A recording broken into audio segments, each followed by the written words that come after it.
Hello friends, good afternoon. स्वागत है आप सबका सुकृपा क्लासेज पर। दोस्तों, इस वीडियो में हम लोग एसएससी सीजीएल एग्जाम 2023 के 19 जुलाई की फर्स्ट शिफ्ट में पूछे गए जीके जीएस व करंट अफेयर्स के प्रश्नों को सॉल्व करेंगे। इसके साथ दोस्तों हम लोग क्वेश्चंस के टॉपिक्स व उनके ट्रेंड्स के बारे में भी समझने का प्रयास करेंगे, जिन टॉपिक से आपके ज़्यादा से ज़्यादा क्वेश्चन एग्जाम में पूछे जा रहे हैं।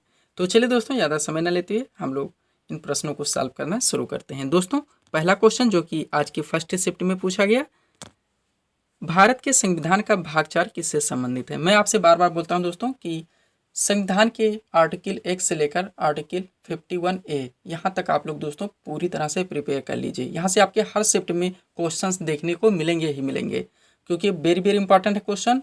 और यहाँ से दोस्तों आपका राज्य का नीति निर्देशक तत्व है, नागरिकता है, मूल अधिकार है, मौलिक कर्तव्य हैं, ये सारे मोस्ट इंपॉर्टेंट टॉपिक्स हैं। और यहाँ से दोस्तों आपके हर शिफ्ट में क्वेश्चंस पूछे जा रहे हैं।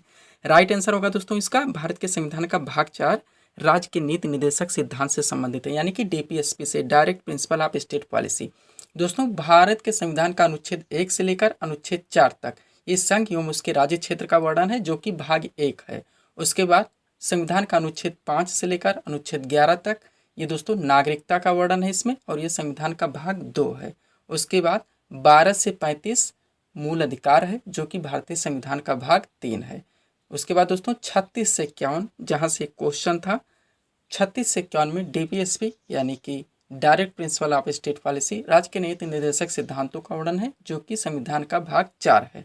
और उसके बाद दोस्तों अनुच्छेद 51A में ही तुरंत मूल कर्तव्यों का वर्णन है, जो कि भारतीय संविधान का भाग 4A है। ये इतना आप लोग दोस्तों यहाँ से ध्यान रखें। उसके बाद 12 से 35 जो हमारे मूल अधिकार हैं, इनके एक एक आर्टिकल एग्जाम में पूछे जाते हैं। राज्य के नीति निर्देशक तत्व जिसका वर्णन 36 से 51 है, एक एक आर्टिकल पूछे जाते हैं। उसके बाद दोस्तों मूल कर्तव्य से भी क्वेश्चंस बनते रहते हैं, जैसे कि 42वें संविधान संशोधन के द्वारा इसे संविधान सभा में जोड़ा गया सरदार स्वर्ण सिंह समिति की संस्तुतियों के आधार पर। उसके बाद उस समय ये टोटल 10 थे, लेकिन 86वें संविधान संशोधन 2002 के द्वारा एक मूल कर्तव्य बढ़ा दिया गया, तो वर्तमान में टोटल मूल कर्तव्यों की संख्या 11 है। उसके बाद मूल अधिकार से बनते हैं दोस्तों 14 से 18 जो हमारा समानता का अधिकार एक एक चीज पे आता है, स्पृश्यता का अंत किसमें, ये 17 में है। उपाधियों का अंत किसमें आता है, ये 18 में है। संपत्ति के अधिकार को कब हटा दिया गया, तो 44वें संविधान संशोधन 1978 के द्वारा हटा दिया गया। पहले आर्टिकल 31 में था, लेकिन अब इसे आर्टिकल 300 का में जोड़ दिया गया है एक विधिक अधिकार के रूप में। तो अब टोटल मूल अधिकारों की संख्या 6 है।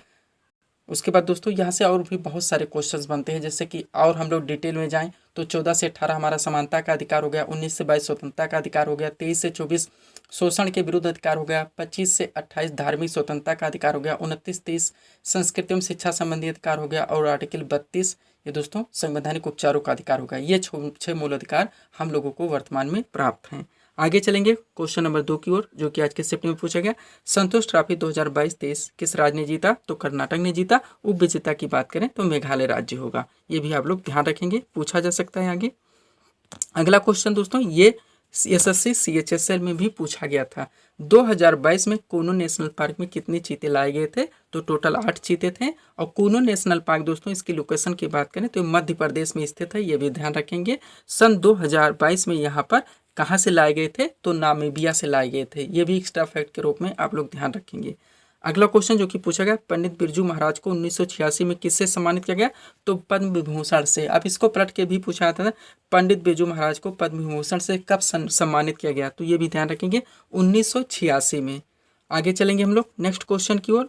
महत्वपूर्ण पुस्तकों से मुख्यतः दोस्तों प्राचीन पुस्तकों से आपके एग्जाम्स में क्वेश्चन पूछे जा रहे हैं, और यहाँ से हम लोग दोस्तों मॉडल पेपर के जरिए रोजाना अपने क्वेश्चंस को प्रिपेयर करते हैं। क्वेश्चन जो कि पूछा गया, इंडिका नामक प्रसिद्ध पुस्तक के लेखक, तो इंडिका के मेगास्थनीज हैं। उसके बाद कुछ महत्वपूर्ण पुरानी पुस्तकों के बारे में हम लोग बात करेंगे। एक अष्टाध्यायी दोस्तों जिसके लेखक हैं पाणिनि।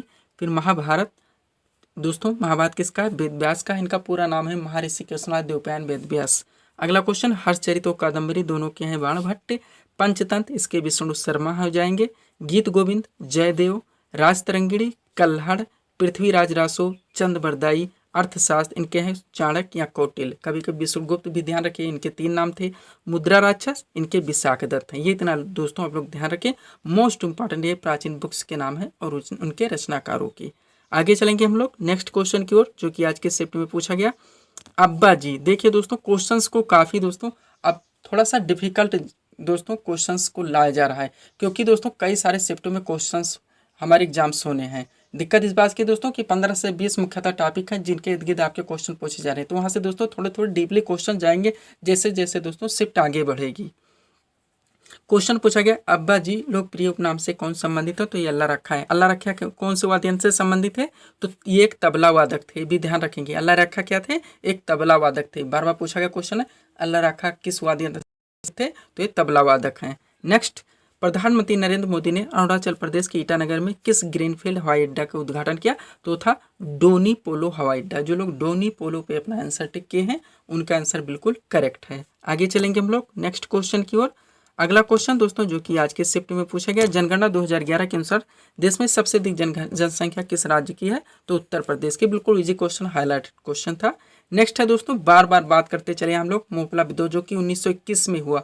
दो ऑप्शन मिल सकते हैं, मालाबार या केरल। तो मालाबार तट कहाँ पे? केरल में स्थित है। तो जैसे भी क्वेश्चन पूछा है ध्यान रखिए, मोपला विद्रोह कहाँ होता है? तो ये मालाबार तट केरल में हुआ था। अगर कभी ईस्वी की बात की जाए तो दोस्तों 1921, डेट भी ध्यान रखेंगे थोड़ा सा। तो 20 अगस्त 1921 को मालाबार तट यानी कि केरल में मोपला विद्रोह हुआ था। अगला क्वेश्चन, गरीबी सूचकांक कौन जारी करता है? नीति आयोग द्वारा जारी किया रहा है। अब दोस्तों पहले हम लोग बात इस पर, दोस्तों एक ऑप्शन और आता है, राष्ट्रीय नमूना सर्वेक्षण संगठन। तो दोस्तों ऑप्शन क्लियर करता है। नेक्स्ट क्वेश्चन, इमाद शाही वंश ने अपना शासन कहाँ किया था? क्योंकि दोस्तों राष्ट्रीय नमूना सर्वेक्षण संगठन का सहयोग इसमें था, सहयोग इसमें दोस्तों रहता है। तो इसलिए दोस्तों पहले हमारे दोस्तों गरीबी सूचकांक जारी किए जाते थे राष्ट्रीय नमूना सर्वेक्षण संगठन के द्वारा, लेकिन अब नीति आयोग के द्वारा जारी किए जा रहे हैं। तो करेक्ट आंसर नीति आयोग होगा। अगला क्वेश्चन था, इमाद शाही वंश ने अपना शासन कहाँ किया था? तो इन्होंने बरार में किया था। नेक्स्ट क्वेश्चन, जनगणना 2011 के अनुसार सर्वाधिक जनघनत्व वाला राज्य तो बिहार है। कौन सा है? बिहार है। और इस सीरीज का दोस्तों जो आज मुझे लास्ट क्वेश्चन प्राप्त हुआ वो दोस्तों विधान परिषद का था। इसमें दोस्तों 4 स्टेटमेंट दिए गए थे। तो थोड़ा सा हम इस पर डीपली बात कर लेते हैं दोस्तों। विधान परिषद या राज्यसभा दोनों को ले लीजिए। तो दोस्तों इनके जो सदस्य बनने की न्यूनतम आयु निर्धारित है वो 30 वर्ष है, ध्यान रखेंगे।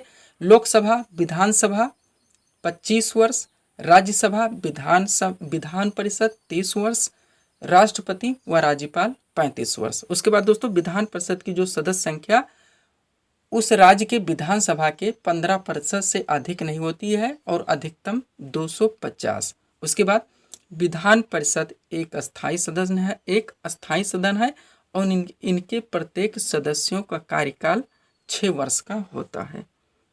ते थे दोस्तों 19 जुलाई फर्स्ट शिफ्ट के प्रश्न जिसको हम लोगों ने यहाँ पे सॉल्व किए, और इनके गिर्द गिर्द दोस्तों जो भी क्वेश्चन बन सकते हैं उनको भी हम लोगों ने समझने का एक अच्छा प्रयास किया। तो दोस्तों इसी तरह के वीडियोस के लिए आप हमारे चैनल शिव कृपा क्लासेस से जुड़े व चैनल को सब्सक्राइब करें ताकि हमारे द्वारा दिए जाने वाले सभी वीडियोस आप क्रम से सबसे पहले देख सकें। तो मिलते हैं दोस्तों नेक्स्ट वीडियोज़ में। Thanks for watching.